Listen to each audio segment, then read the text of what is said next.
Every hero has their nemesis, so it was only right to give the Doctor a nemesis for Doctor Who's 8th season, the Master.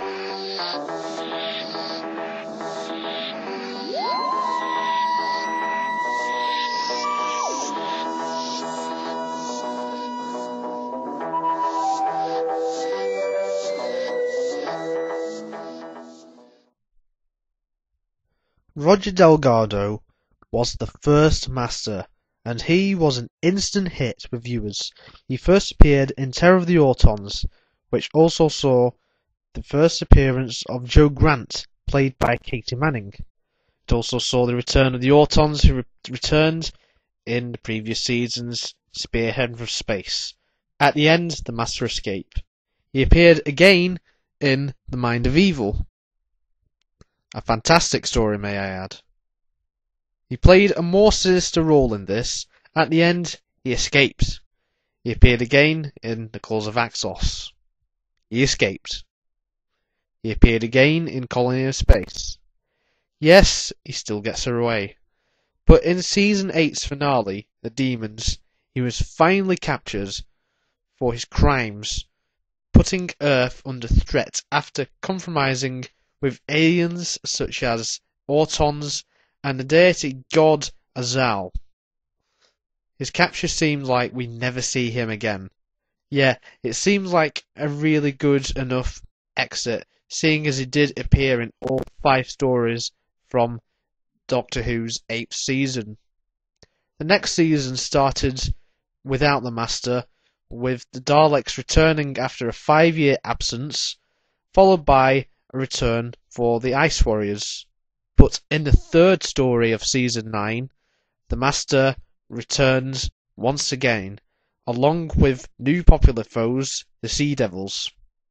At the end, he escaped. I know it sounds boring, but he is a formidable foe, and Delgado's Master is one of, if not the most famous of them all. He is, after all, my personal favourite. He added more to the Earthbound stories, as he was the Doctor's deadliest enemy. In The Time Monster, the Master returns yet again, tampering with mythology.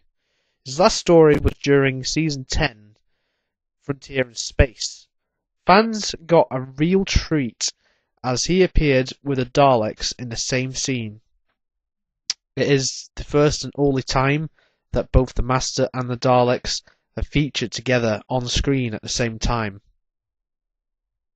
He escaped after wounding the Doctor at the end of the story, and that would be the last time we would see Roger Delgado as the Master. He definitely has left a legacy behind him, over 40 years later, and now, finally, all of his stories have finally been made available as of 2013. Not to mention figures by Dapol and character options being made in his memory. Many regard Delgado as the best Master, and I am one of them. He was perfect for the part. Roger died in a car accident in Turkey in 1973. And from what I've heard, his wife and everyone who was involved in Doctor Who were absolutely devastated by the tragic news. It was planned that Roger Delgado would make an appearance in Jon Pertwee's final story, which would show the Master redeeming himself by saving the Doctor's life. But unfortunately, this story, known as The Final End, never saw the light of day.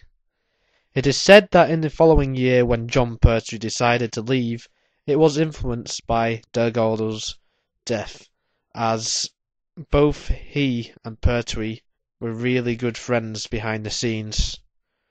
The Master was retired for the series for a few years before being brought back for The Deadly Assassin.